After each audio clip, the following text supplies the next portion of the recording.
We're back. We're here with Manny Andrade. He is a realtor at Ready Real Estate. He is also the co-host of the radio town talk show. How you doing, Manny? Very good. You? Good. I figured I'd have you come on. A lot of people hear you on the radio, but they never actually been able to put a face to a voice. And they say I have a face and a body for radio. It's built for that. I don't know what the voice either.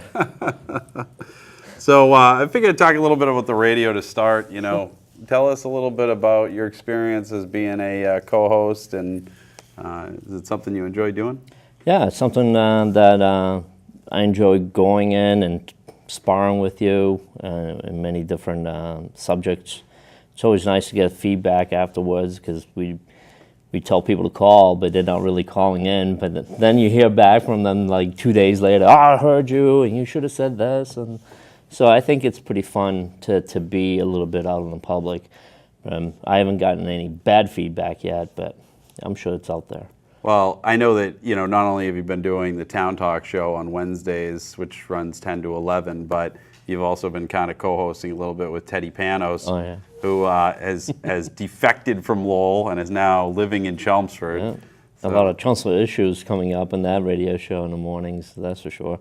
But yeah, that's been, I've been kind of like, piggybacking on Wednesdays a little bit into his radio show to kind of interject to have more listeners to kind of come along and into our radio program. I figured that's a good, mix, keep the audience there and active, and that's been working, I think. Now, one of the reasons that I brought you on is that you have really a good background in Lowell. Talk about, what it's like living in Lowell. And I moved to Lowell from Portugal since I was 11 years old. And I lived through the hard times and back Central Street and actually Concord Street and Lowell Belvedere, how it's changed over the years, and moved out briefly when I got married. We moved to Pelham, New Hampshire, and then when we realized our firstborn had some issues with, he's autistic, and New Hampshire didn't have the services that we required. We kind of looked around and said, okay, which town, which city will provide those kind of programs that will aid him in school, because he was 5.5 at the time. And so we picked Lowell because we thought Lowell had the best programs on IEP. We were recommended by friends of ours to a school in Christian Hill called the McCullough School. I have the utmost respect for that school. They really did. They went above and beyond for my child and other people's children that have the same type of issues in that school, and it's been great. So I can't speak any more highly enough of not only the school system, but also the neighborhood that we live in and Lowell in general. And it's been, I know everyone talks about, oh, you live in Lowell, oh, gee, Lowell is this. You always hear the bad stuff, but you never hear really the good stuff that, they do have great charter schools now. They have, a education system that's above most of the area in MCAS, that sort of thing. And the Greater Lowell Tech is really doing really well. So I think there's a lot to like about Lowell. And the city is always looking to reinvent itself, as it is one of those cities that there's a lot of influence from all over the world, different communities, different backgrounds, and you always get a wave of different folks moving in because it is a city, and it does provide you that welcoming type of sense. And, so I think that's what Lowell is all about, is welcoming people in. You've actually had some really unique guests come on our show. I know. Just one of them that I was thinking off the top of my head was Aloysius. Is that... You mean Santiago? Yeah, we've had, yeah. We've had all kinds of different guests. Some eccentric guests, such as Jonathan Stevens. That's what I was saying, Jonathan Stevens. He's doing this movie about Lowell, and the kid is basically going everywhere that you don't want to go.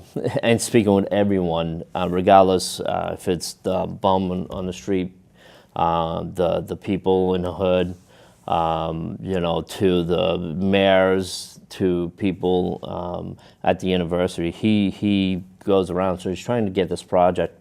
I guess it's the Merrimack project that's called, and he has hundreds of thousands of photos, thousands of minutes of video. And he's just trying to put it all together into a movie and a mini-series about Lowell and the surrounding region of Lowell. It's kind of cool because I feel like he's really captured a lot of the melting pot, which is Lowell. Yeah. The ideas and the good, the people bad, and the ugly. culture. Yeah, I mean, it's, I give him a lot of credit. We had him on the show. It's a fascinating segment. Yep. People ever get a chance to hear it. Yeah. But yeah, he's really doing great things. And, that's what I found interesting about, having you as a co-host. I don't have as many Lowell connections as you do, but there's definitely a lot going on within the city, and you guys have a lot of boroughs and things too that are kind of like little towns within the city. Yeah, we do have a little like cities within cities, and little pockets of different ethnicities. Whether if it's the Laotian and Cambodian community to the Hispanic community, also the Portuguese, which are kind of fading away a little bit, to the Greeks. Now we're getting a little bit of the African influence, with Ghana, that sort of thing. A lot of those people are moving into the region, so we're getting that influence as well. So all these little pockets throughout the city. Jonathan has gone in every single one of them and kind of like talked to them and their struggles, which is pretty much everybody else's everyday struggles. If you break it down to what it is, besides of language barrier or skin tone, but they all trying to survive and providing for their family, and that's what it's all about. And I think Lowell really does provide a good platform to live in and to kind of situate yourself and kind of grow your family from there, and then they move on and they move out of town or whatever the case. Sometimes they stay in town, and I think that's, for all the 30 plus years I've been living here in Lowell, that's what I see. I see a lot of people, not to say a lot of people don't struggle, but I do see that there's opportunities that people better themselves, and you see them 30 years down the road, they own businesses, they moved out, or they've gone to college. And I have friends that went to school with me that are right now political science majors in Washington, D.C. right now. There's some people that have run for office locally, people that have gone to culinary school, that are chefs down in New York. These are like everyday average people that graduated high school with me that have done like crazy things, and you never think that Lowell has those type of people, and I think that's what we bring into our local Merrimack Valley region. Yeah, Lowell is really such a huge hub for people, and I know Sal Lepoli's doing that project over on Thorndike, doing the Thorndike Exchange, which will be interesting to see how that kind of melds things together. And it's just a place where there's a lot of opportunity, right? I mean, even the college itself has been expanding, and yeah, I mean, the college has taken over a portion of our city, which has cleaned up a lot of the neighborhoods that were, a little bit undesirable to go into. But we have the new courthouse coming in. Obviously, the biggest fight this past year and a half has been the new high school, so they're going to take people's eminent domains to the office. That was a hard talking point this recent weeks, actually, because they're budgeting for that now. So we're going to get a new high school. There's always that element of the Lowell Spinners. They're doing, I guess, the big fill, as we call it. They're going to fill that Thorndike Street area so it can be level with Middlesex Street, and I believe that's Middlesex and the Lord Overpass there. Lord Overpass there, yeah. There's a few different. Chelmsford Street comes in, Middlesex Street comes in and out, and Appleton Street, that's the one I was looking for, and that's going to combine and hopefully make traffic a little bit better. I don't know, the projections wasn't too nice for it. So yeah, and the exchange will bring people into the city, because it's like they're going to have a catwalk from the train station right to the exchange. It's going to have some businesses in there. There's also a residential building as well. So it's kind of like one of those where you get off the train, you go in there, and it kind of like be like a little tiny city within itself. And then, you can walk everywhere downtown, and I think that's what most of Lowell wants, is people to go to downtown area to kind of enjoy the businesses down there. And there's plenty of restaurants that you can go to. I've recommended some on the radio, and they're really, really nice. And people think, oh, there's nowhere to park and that sort of thing, which is like we have, 5 parking garages within like a mile of each other. What I find interesting, we face some of the same issue in Vinyl Square in North Chelmsford, is a lot of the buildings are right up to the street level, and all the parking is either on the side street or behind the building. And so you're driving by and you don't inherently think, oh, there might be parking actually right behind the building. That's right. Yeah. So, in Lowell, similar, if you go onto like Merrimack Street, there's parking garages right behind. You just don't necessarily see them right up front. So yes, there is that parallel parking that exists. Yeah, that's minimal, but the parking garage is always empty most weeknights. And it's really 1 block away. I mean, when you go to Boston, you think nothing of walking 3-4 blocks from a parking garage to go to your like theater or favorite restaurant. But I don't know, like the thing that I found astonishing is that people think Lowell's still a town, and it's supposed to be a town, a suburb, and it's not. It's a city. It's like a mini Boston, and we get that in real estate because we see a lot of people coming from Cambridge, loving Lowell, loving the Lowell area because it's so similar to that, and you can walk. You don't have to own a car. You can walk everywhere, and there is plenty of public transportation, especially now with Uber and Lyft. You can go anywhere you want. You really don't need to own a car. And North Station, the train station is right there too, so you can go to Boston if you want, in and out. And but people say, oh, there's nowhere to park. It's a city. Don't supposed to have any parking at all. But that's the thing that I get a lot, and you don't think of that. And sometimes I'm guilty of that too. Like when we go, sometimes on a Friday night, where do you want to go eat? I always think, parking. And sometimes we skip out. Yeah, there's stuff downtown that we need to go to. Oh, we can go to. Well, that's one of the things I liked about living in the city was I was able to just walk to wherever I wanted to go, and you actually lose a lot more weight that way just from natural exercise. Get a little stronger, get a little healthier. Yeah, I think there's a lot to like about Lowell, and you run the Lowell Town Talk page. I just took that over. You made me know. Yes. So there's discussion that goes on there. If people want to join it, they Google. Yeah, on Facebook. Yeah, Lowell Town Talk, and the page is growing.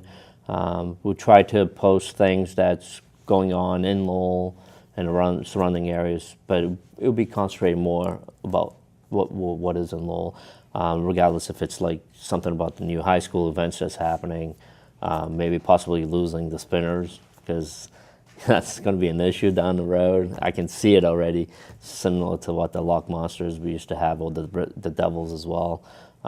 So if they lose that affiliation, what's going to happen with LaLocca Park and that whole situation? So there's a lot of issues. If you guys want to post in there as well, you're welcome to it. Just feel free. Just be cognizant and be respectful for your peers on it. That's like the only rules that we have, be respectful to one another. And so we're going to try to provide any information there about Lowell. And I'll be there every day trying to post something and talk about something. Now, in your full-time life, you do real estate? Yes, we do I do real estate. I work with Reddit Real Estate for you. And the real estate market's been going crazy. We can find a shift now. It might be slightly a buyer's market. I don't know. It's kind of like one of the in-between stages right now, and and so we'll see what the next few months come. Prices in Lowell been pretty good. Prices in Lowell has been going up. We are going to get a lot of Cambridge and Boston transplants. That what I'm seeing now lately is that, especially when the new courthouse opens up, there may be an influx of people coming in that, obviously they will be working as clerks and whatever, not necessarily lawyers or whatever, but, the everyday folk that work at the courthouse. So we may have an influx of those type of people coming into Lowell. So Obviously, the exchange is going to bring some more people into Lowell. So I don't see it slowing down anytime soon, Lowell-wise, housing-wise in Lowell. So, we'll see. And the taxes are actually, if you compare them to Chelmsford, they're excellent. They're excellent because we do have, unlike Chelmsford, a good business base to sustain a little bit, and it kind of offsets the residential taxes, where Chelmsford really doesn't have that ability, which maybe they should look into. Bring more businesses in, especially that Billerica Road area, so we're lucky in that aspect. But like anything else, it never goes down. It's going up. You like doing real estate? I love real estate. Real estate is awesome. The reason why I like real estate is I work a lot with first-time buyers, and basically, I help guide them through the process, and be an advisor on what to look for as home ownership, and at the end, when they do finally commit and buy and close on the property, and they have their future in front of them, their hands on the keys, that's worthwhile. All right, well, that's all we have, Manny. Thank you for coming on. Appreciate it. We'll have you on again soon. Great, thank you.